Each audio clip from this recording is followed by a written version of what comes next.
just to let you guys know. Okay, thanks. If I turn my office light on, I just have this like glowing orb over the top of my head. Yeah, my lights are like right above my computer, so it's fine during the day because I just turn them off, but Right. in the evening, yeah, and it's pretty much full dark here. So Oh, I'm not ready for it to be dark this early yet. we also have a solid layer of snow as of today. So yes, I saw that you guys have joined on that. We got snow 2 days ago. So we've had snow for a couple of days now. And I'm hoping it warms up for Halloween, but I feel like that's a small chance. yeah, I thought more of it would melt, to be honest, but it's stuck around. So I don't know.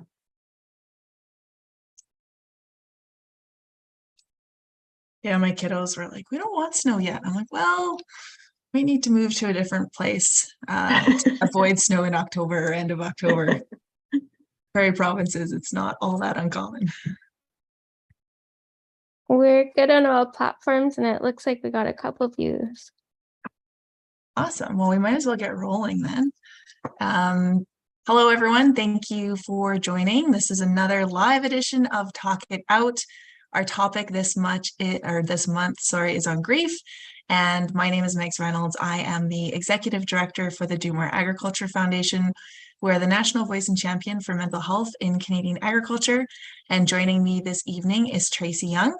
Please feel free at any point if you have questions or comments to put them in the chat, and they will be sent along to us to chat about. Tracy, thank you so much for joining us again to talk about grief. Thanks for having me. I'd love if you could kick things off and just do a bit of an introduction on yourself so everyone knows who you are and what your background is and what your specialty is. All right. I wear a few hats, but the basics on me are that I grew up. Oh, I'm getting some feedback. Are we okay? I'm hearing myself echo back. Okay, you sound okay on my end. I'll put myself on mute while you're talking, and that might help. Okay.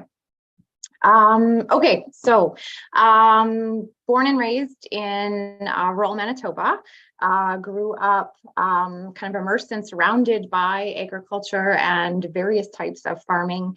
Both my parents worked as ag dealers, and primarily my dad. And I landed in the mental health profession and have spent the last couple of decades in various roles in mental health. Right now, I am in rural mental health research through the university that I work at.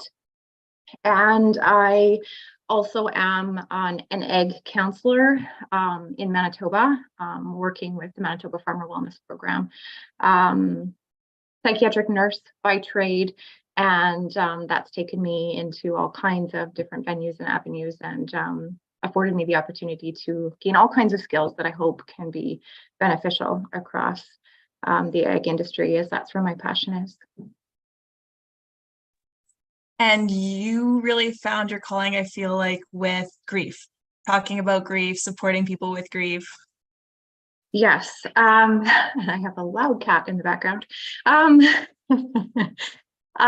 So right from the get-go for me, I had sort of a real realization early in my career that grief was kind of the basis of all things in life. And I really centered my career and much of what I do, how I practice, and how I educate, how I teach, and where I look to do research, I suppose, in all categories of the things that I do, tends to revolve around the grief process and things that are contained inside of that and what it means to people. So yes, grief is also very close to my heart. And for those of you who haven't watched the video that Tracy and I already made on grief, I really loved at the beginning of that video when Tracy talked about what her definition of grief is, because I think we're really quick to label grief or put grief in a category where it has to be attached to loss of a loved one, maybe loss of a job, maybe a change in life, loss of a family if you're going through divorce, or what that family dynamic looks like. So Tracy, do you want to give us more of your full definition of what grief is and what it can look like and how it can be different than just mourning or bereavement? Yeah, so for me, if I try to think back to our last discussion on it, is grief is big. I think I said things like it's vast, it's broad, it means so many things to me. And in the work that I do, I really like to explore what other words and what other things and what other emotions, what list of items people put towards it and what their experience is like. For me, it's that, as I spoke to kind of how I based it in my practice, it's this evolving way that we manage most things in our life, whether they are a loss or they're something new. If we're moving into a next chapter in life, right? Even if it's a positive, sometimes we are grieving where we're moving from and where we're headed to. So I think it fits in both the good and the bad and the positive and the negative aspects of how we kind of classify life and our day-to-day experiences. I really love the positive and the negative, because I think we're very quick to just say or label grief as a negative, or maybe not just a negative, but something that just hurts and isn't necessarily something that we can look to find a positive piece in. And that was one of the things you spoke of last time, was how that can be a way of working through what you're going through, what you're feeling, but to find the positive that was attached in what you're now feeling, right? Because we don't have, I don't think, that sense of loss or grief without having had that love or that enjoyment or, you know, that positive come out of whatever it is that we're now having that grief emotion, or that, you know, mourning the change or the loss of. Yeah, I think there's value in looking at both what we identify as the good and the bad inside of every situation, and then identifying in it, or helping people to identify how those things might fit under the umbrella of grief, right? And yes, I want to spend time talking about the difficult emotions inside of that for you, but I also want to help you to identify what got you there in the first place, which tend to be the good things, right? The love and connection inside of those experiences or relationships or whatever they might be. And that's usually what brought us to a situation that we class as grief in the first place. How would you describe the different stages? And can it look different than just, you know, what we've been taught as to what those different stages are, how to progress through those stages? I know one of the other video interviews we did was with one of our ambassadors, and he spoke of how that, you know, we like to think of the stages of grief as kind of this linear process. And his experience was not that. He might be here one day having kind of that anger about that loss, and then, you know, can progress forward and then come back to being angry again about what happened, and having maybe denial as part of that. So do you want to speak to the different stages and how people can experience them or go through them? Yeah, I think I'm pretty flexible with those stages, and I like to encourage people to be flexible with themselves in it as well. There's lots of things out there that try to help us understand what a grief process might look like. And you often hear the terms like shock, denial, shame, guilt, anger, bargaining, depression, that kind of upward swing and turning into sort of this trajectory that we're supposed to, or that we might follow. I feel like any of those could be applicable to somebody who feels like grief is a journey that they're on or that they're traveling with. But that we don't necessarily have to hit on each one of those. There's no rule book, I guess, I think is another thing I've said before, that we don't have to follow something in this like sequential manner.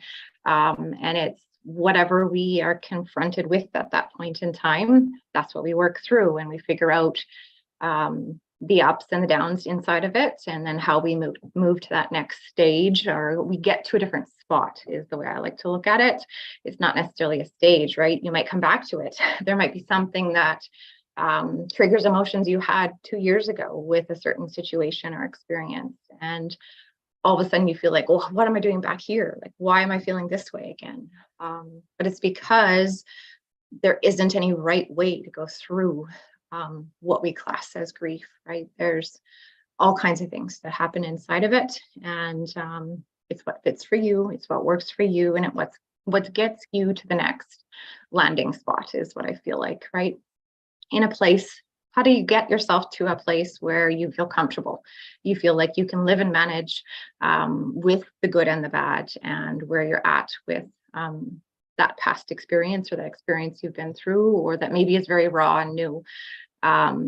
It's just finding your own pathway with it, and not feeling like it has to be A through Z, and that's the only way to do it. And we spoke of that last time, where, your comment on how something might come back. And I had an aha moment this year, kind of at the beginning of the month, where I just was feeling more tired and sad, and didn't really know what to attach it to. And then I started thinking back, and especially with all the work we're doing, when I was doing all the interviews on grief, and I was realizing that it was this time last year, 4 years ago, that me and the girls moved off farm, and I had all of these big life changes, right? Not just, changing family dynamic and going through divorce, but changing identity of being a farmer and not being a farmer. And so this is the first time, and, looking back, I've always kind of had this time in October where I am a little more sad. And I didn't really connect the dots until this year, that that's probably why I have that feeling, is it's just this time of year. And it's not a negative. Now for me, I see it for what it is, and it's almost a way for me to hit pause and reflect on, like you said, the positives of everything that was part of that life before that change. But it is interesting how it could be, and maybe that's if it's been a personal loss, but their birthday or something, where it's kind of that opportunity to remember, or to I guess honor that person or that stage of your life when it does come up later down the road. Yeah, I feel like there's markers, right, for all experiences in our life, whether they're an anniversary date, a season, like a certain time of year that reminds us of something. And they're sure to bring up bits and pieces of the past. But I think that's a really good process to point out to people, right? That it isn't a setback. It's not that everything has crumbled and fallen apart again. If it's something you associate with bad, right, or those negative things, it's an opportunity to say, okay, this is why this is coming up, and I'm just being reminded of it. And where am I now in comparison to when that happened? And then celebrate those successes that you find in that. Or if you find a new negative, right? Okay, so how do I make this different, and how do I live with this piece differently?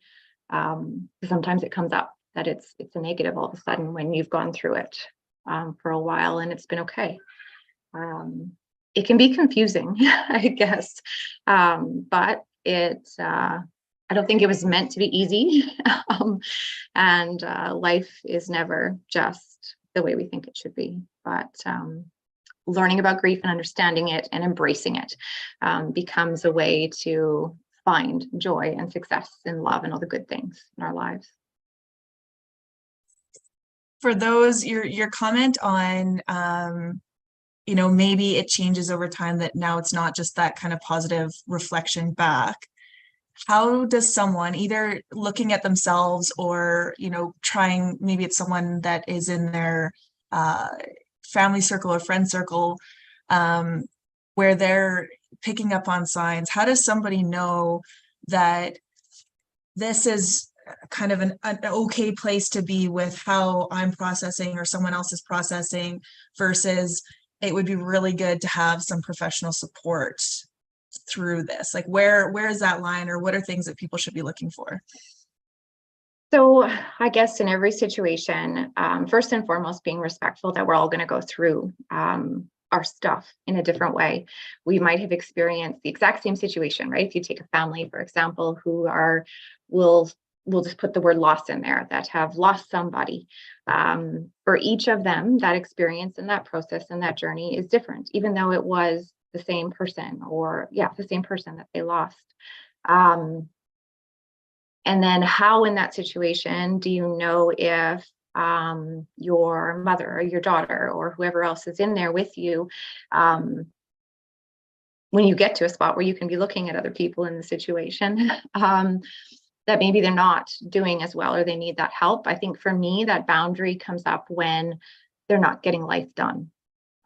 If something is clearly getting in the way of them getting up in the morning and taking next steps and just proceeding, we want to be able to bump along, right? Life isn't meant to be smooth necessarily, but it's meant to move.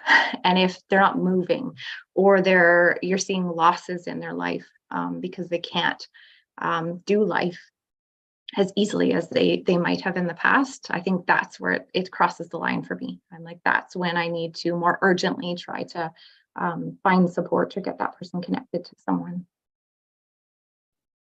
I feel like it could be hard to, like, if we're, going from not just like bumping along to kind of being stopped in as to progressing, but then going from that to having losses. I think that's another big step. That for me, I feel like could be harder for that individual, maybe at that point then, because they've progressed to that point, to be able to identify that that's where they're at and to say, I need help. Yeah, for the individual or for the person that's looking in? For the person who is experiencing it. Like, I think it might be easier for the person looking in to say, okay, I can maybe start connecting these dots, or, hey, this happened. What's going on? What are you thinking? How are things going? Versus the person I know with other, mental health challenges, that kind of that further along the path you go and the more you isolate, it can be harder for you as the individual that's experiencing that to be able to realize that's where you are. And then it's even harder, or feels like it's further to reach out for that support that might be there. Yeah. And sometimes it's just harder because you see the people around you getting further, right? Or you think, well, how come they're there and I'm not? And then you're harder on yourself. And then you almost pull back further because you feel shameful that you haven't reached the same spot as they have, and you don't feel like you're doing as well. So if you're that person that's supporting in that situation, I feel like not going in harshly, right? But saying, hey, I remember when I felt like it looks like you feel, right? Like, I can see something similar in how I felt recently or whenever it was, right? And just sort of asking, am I right? Is this what this looks like right now? Do you feel this way? Because I remember when I was there and I didn't like it and I wanted out, and this is what I did. And sharing kind of how you got from that spot, and without criticism, trying to remind for yourself, right, of how that felt in that scenario. Let that person know, right, you're not coming in to judge them. You're just worried and you're coming from a place of concern. And maybe you're wrong, but then accepting that wrong answer, right? If you get back from them, oh no, like, I'm doing okay with this. And it's just a way of connecting with people and making sure that everyone's doing okay, knowing that, and reminding everyone that even though we're all a little bit in a different spot with this, if it's that family scenario again, right? We can still lean on each other and support each other. And I'm going to call you out on when I see a struggle in front of us, and make sure that you're getting what you need. And I'd want you to do the same in return. One of the comments or questions that came up when we had a webinar on this was around having, and I think what you just spoke to really touches on that, but how do you have a conversation with someone who's a family member when it's 4 years past that loss of that individual, where you still feel like you can't laugh around them, or you can't, express joy or experience joy because they're still in that place where they're hurting, and it to them doesn't feel fair that that person's not there anymore, and that by being happy and laughing and telling jokes that you're discounting that loss. So the whole kind of walking on eggshells scenario, right? So how do you handle that? I feel like it's honesty again. It's letting the other people in this scenario know that that's how you feel, and that right, you're worried that again, not criticizing where they're at with their own journey, but right, that you're feeling like maybe they need more help, or maybe you like letting them know that you feel like you're holding back, not to make them feel bad for that, but to bring up your own concern for them in it, right? So that you don't have to kind of diminish your own joy and your own experience at life, but you find a way to navigate that together, right? Maybe you just need to hear from that person. It's okay.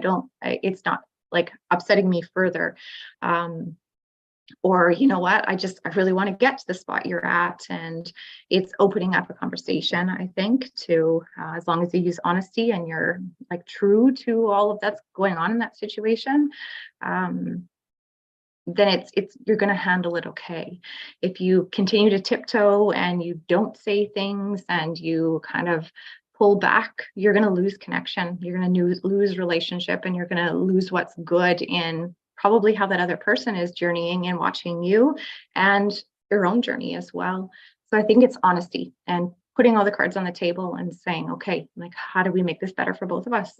No, I like that. And I think it's important to realize that having a hard conversation, or thinking that something is going to be a hard conversation, hard doesn't make it bad. Like, I think sometimes we're quick to say like, well, that's going to be, if I feel like this is going to be hard for me, then that will be a negative for that person. So we just want to avoid that conversation altogether. But I like your points of that that honesty, not judging, validating where they're at and what they're feeling, but having that communication and that openness to be able to share where both parties are. And the honesty allows you to be validating yourself as well, right? And that it's okay for you to be where you're at, and it's okay for them to be where they're at. And it's okay for you to connect on those two things and find a way to get closer together. Mm-hmm. How might that grief or that loss or what we're feeling manifest in other ways in our bodies, especially if we're not maybe cognitive of what we're feeling and giving space to process those emotions, or intentionally pushing them down, saying, kind of that stoic, I can tough it out, I don't need to deal with it, we're just going to shut it in a box and move forward. Yeah, I think we can see, if I just use the word grief, right, we can see it come out of our existence, our being, in all kinds of different ways. There's lots of physical ways that you end up feeling it, right? If you aren't speaking to it, or aren't kind of working with it, or trying to understand or manage it for yourself, you hear lots of physical complaints, right? Stomach upset and tight chest, or difficulty breathing, that panicky feeling, exhausted all the time, having no appetite, right? All these physical things that are this maybe unresolved, I don't like to use that term so much, but this stuck emotion that isn't traveling with you, it's just stuck. And so then it's trying to find a way out, so it maybe finds a physical way of exposing itself. Emotional stuff, right? We've talked about tears and crying. For some, it's numbness, which for some might feel like they're being stoic, but if numb is actually the feeling that you've got, that isn't, in my book, somewhere you want to be. You want to be able to feel, and feeling nothing, and that whole numbness, as much as it feels safe sometimes for some people, I think it's something you want to move away from, or try to find to feel differently, or urge to feel different. But lots of other emotions come along, and they slip out. And I think when they're trying to slip out, that's a good thing, letting those emotions exist. So I think it also manifests itself in other ways that we think, or the actions that we take in our behaviors, and how we might treat other people, or how we're outwardly exposing ourselves socially, and the things that we choose to do or choose not to do, if we isolate or stay involved, or pull ourselves back from something. Grief, if it's not explored and that we don't work with it, then yeah, you start to see it interfere in other parts of your life. It exists, like I said at the start, in all aspects of our life. And I truly believe it's kind of how we navigate most things. But if we're not navigating, if we're not doing and living and moving, then it's trying to find some way to get out there and expose itself and to do something to us or with us that forces us to find a new way to live with it and manage it. Mm-hmm. And I just want to, I know I talked about like boxing it up and maybe had a bit of a negative spin on that. And I know we touched on this last time where sometimes we need to box things up temporarily to get through what we're feeling or what we're going through. And then the importance of, you know, being able to take those things out of the boxes as we're ready and in a place we can deal with them. So sometimes that's necessary. Boxing something up isn't always a negative. We just need to at some point take it out of the box and not just leave it there. And I feel like your comments on being numb too can really speak to what we can do with some of that negative coping behavior or risk-taking behavior to make ourselves feel numb, whether that's, you know, turning to alcohol or something else that helps us feel that way, or it can kind of keep the feelings down. We had questions come in of how would you help someone through getting out of being in that numb space? Like, are there reminders that we can say or different things that, you know, we could try to do to help them kind of come back? I almost say want to come back into the land of the living again, where you can feel and experience and, like you said, move forward.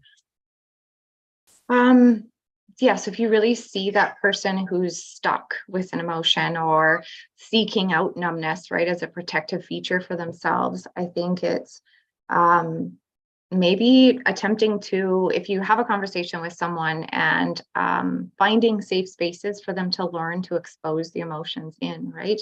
So setting up regular conversations with that person, if it's someone you're close to, if it's a friend, if it's a family member, if it needs to be done in a professional way, like finding a relationship that they feel comfortable with, where they can expose those vulnerabilities, and they can let down their guard or let go of the numbness and not be afraid of the emotions that are going to spill out.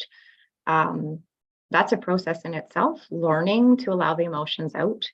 I think when we see them manifest in other things, like if we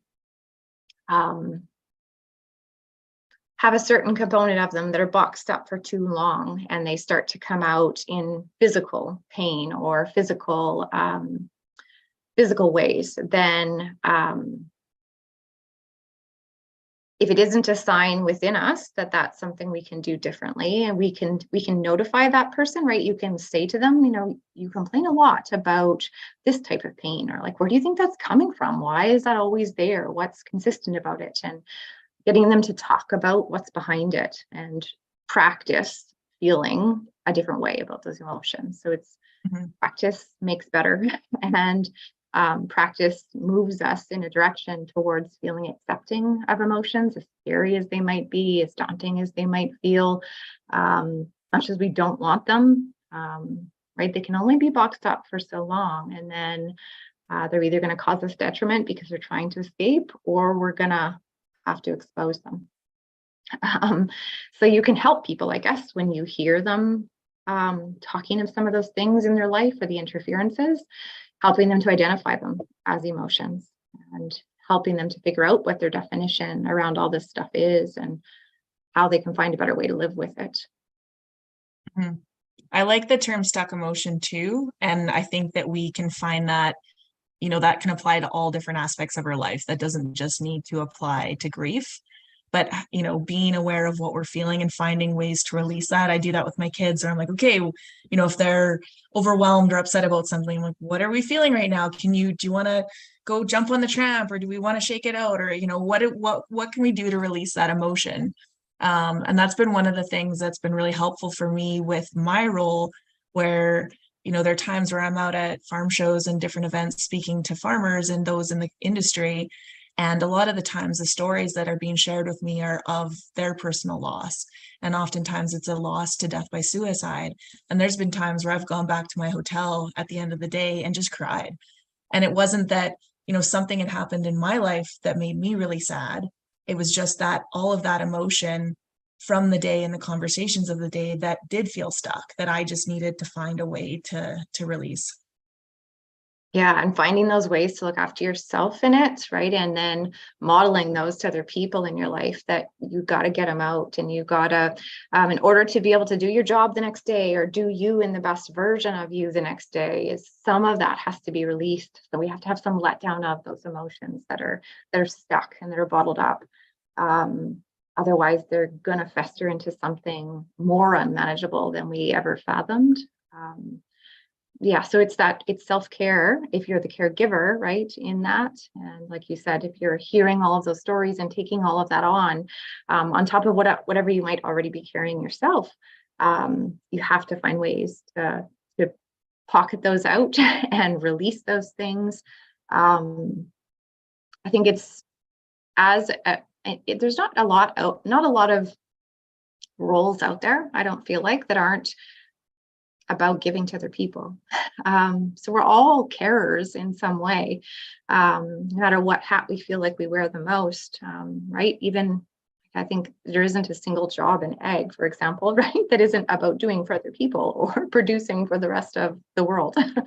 But that's the same in everyday life and our caring obligations, right? But in order to be able to do our job the best tomorrow, I have to look after me, and I have to be the best version of myself now. So I got to look after me tonight. I got to cry it out. I got to dance it out. I got to hop on that trampoline with the kids, or, right, I help them to identify where they don't have those skills.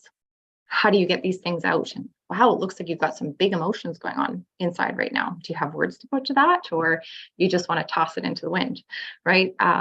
So self-care, all of those ways, all of those things I've just said, are looking after you so that you can get up and do it again tomorrow, and modeling that to other people so they get better at it as well.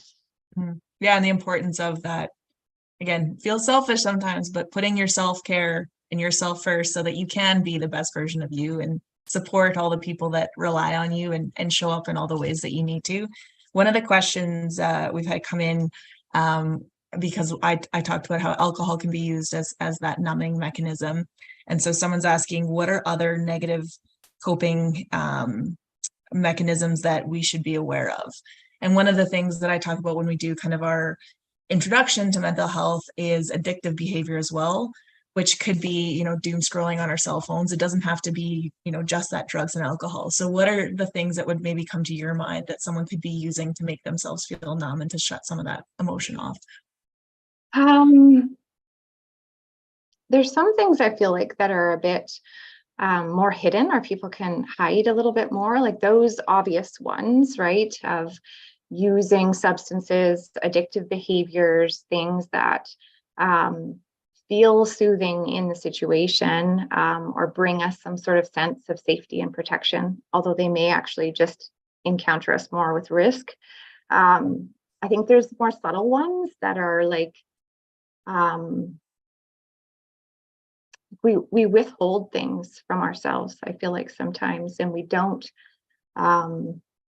allow ourselves to feel joy or to feel goodness. We might subtly punish ourselves in a way, right? To think, well, this is the life I've carved out for myself, and in order to feel numb and not attached to anybody, or just like safe with my scary emotions, I'm going to deprive myself of like this family engagement or this event that I would normally go to, or I'm no longer going to go to this coffee group that I go to, or I don't know if that makes sense, but like some of the things that we take out of our lives because we think we're not deserving of them, and through the isolation of them, we can set up more walls and boundaries where we feel safer, but actually kind of numb out the scary stuff. Mm-hmm. Lose some of that connection. I feel like that goes hand in hand, and I've seen this a lot online recently, and I think there's a term, and I can't remember it, but of being in that place where you're always waiting for that other shoe to happen. So even, or shoe to happen, shoe to fall. So even if things are going really great, it's like, okay, well, if things are this good, that means something bad is going to happen, and be more focused on the what could happen than how are things going right now.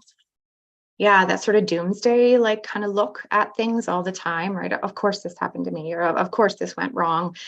We take on that notion of, well, life is just never going to get better, so I might as well just always kind of portray and state that doom and gloom is fine with me. Again, sort of depriving ourselves of successes because we feel like, no, if I go down that road, then I'm like moving forward from these emotions that I don't want to let go of, and that I shouldn't be because I'm not allowed to, and I have to stay here. So, yeah, just sort of, yeah, feeling like I'm not allowed to take steps forward. I'm not allowed to feel good or successful in life because that other shoe is going to drop anyway. So I might as well just keep myself in this dark place.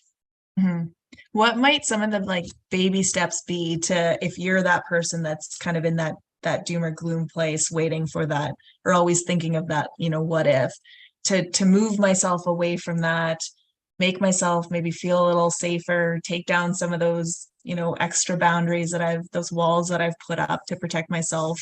And I feel like through that, you have such a loss of connection often too, right? Because you're self-isolating to protect yourself from possibly getting hurt.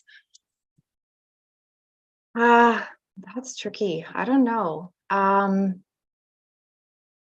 Because you're in that, right?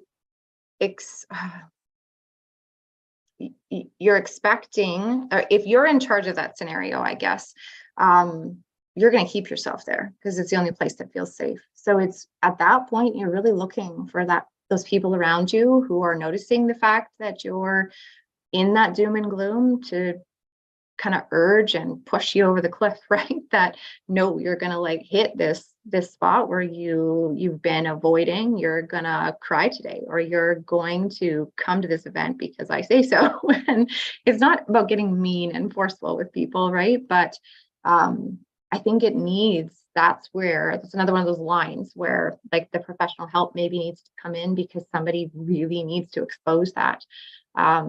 They've gotten good, right? We can become very skillful at not allowing ourselves to feel the joy and to staying in the doom and gloom. And because it feels safe, we like master that art form. And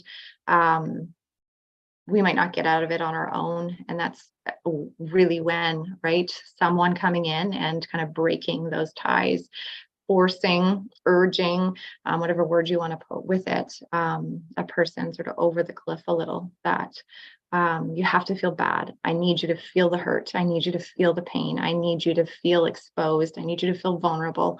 We're going to do it in a safe place and practice it till you realize you can encounter these things and you can fall into them. And you will get to the other side of them as well. And you'll learn how to live with them differently. I think it takes a bit more when someone's in that spot. And it's definitely one of the cases where you're going to want to bring someone in or help connect that person to a resource that's going to do the pushing. As a family member, you're less likely to want to do that pushing, or maybe you've tried, and if you're hitting walls with it and making it worse, maybe, or just don't feel like you're going to succeed, then definitely reaching out to those resources. What are things that we could do in our day-to-day? And I've spoken about this before, more in that, how do we do the self-care, recharge our batteries, practice coping mechanisms so that when something happens, we kind of default to those. We already know how to do them. We're not in this place, the place we just talked about where it's like, okay, now we need to learn the coping mechanism, but we're not in a place to learn it and then to actually try to implement it in our day-to-day. So what are some of the things we've spoken about? Self-care. Are there other pieces that we could be doing when things are good, so that when things are harder and we are experiencing grief or more of those emotions, that it's like the fire drill that we always practice, right? We just, without thinking, are able to kind of go into that, skill set of doing what we need to do to help take care of where we're at and to help us progress through it. Yeah, I think it's when you do hit those moments where you realize you can succeed at whatever it is you've set out to do.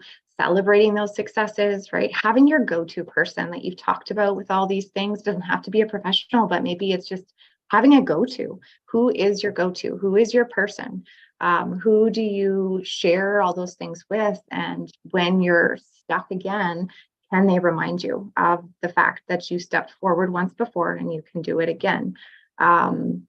If self-care, when you're in a good spot, right, you can fall harder and get into a darker place suddenly if something goes really wrong, because it was going along good. So now why, right? And it can be this like hugely compounding thing that takes you even further back than you ever thought that you might be.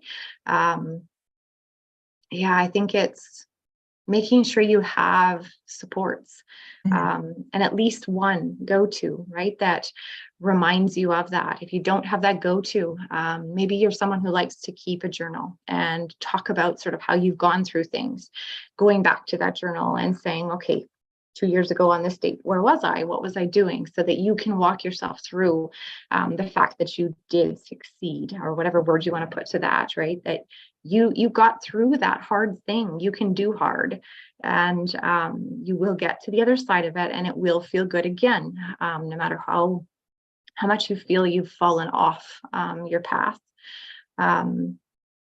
So looking after yourself in that, the usual self-care things, I think, as well. Go-to person, when you don't have the go-to person, putting in kind of those staples for yourself, if it's a journal or something like that, looking back on a calendar, if you keep a calendar, just to remind yourself of what happened on certain days.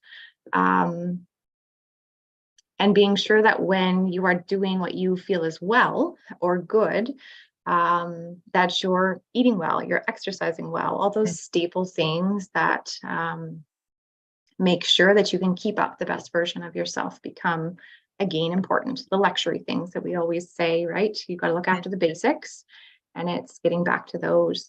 If you're not looking after them, it's more likely that you're going to hit a wall again or have a struggle at some point. So do the best you can when you're doing the best that you feel you are. Those are really good. Thank you. Is there anything you feel we need to touch on or you would like to share before we sign off for the evening?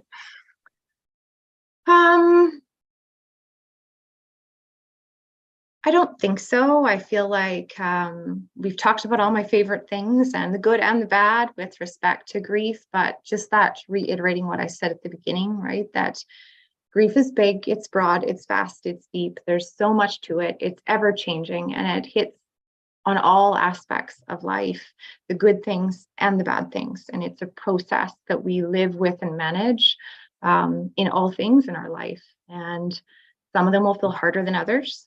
And it's okay to celebrate each success along the way. And it's perfectly acceptable to have your own version of what grief is, how it lives with you, and what it means to you, and how you navigate it. Good to share those things with other people and to have your go-to people. But yeah, I think it's just really knowing it's your journey, and that grief is what you feel it is. And that's how it's going to feel, like you're in charge of it. You have control with it, and that it's yours. There's pieces of it you can get rid of, you can push away, you can tuck away for a while. But all of it is meant to help you live the best life that you can. So don't be afraid of it either. Yeah, really embrace it and know that grief is the thing that gets us through life. And at the end, when you're looking at your legacy and things that you want to be proud of, I feel like you look at all those ups and downs that were grief in your life and be proud of how you journeyed through all of them. That is an amazing way to sign off. Tracy, thank you so much for everything that you have shared today, everything that you're doing in the mental health space, and for your engagement with Talk It Out. I'm excited about some of the stuff I hope we get to do in the future together. For anyone out there looking to learn more about mental health and agriculture, you can head over to our website, which is domore.ag. You can also go to domore.ag/agtalk to connect with a peer-to-peer support platform that's free for everyone 16 years and older in agriculture. It's fully anonymous and monitored 24/7 by mental health professionals. So it's a great other alternative for support for anything that you might be going through. I hope everyone has a good night. And Tracy,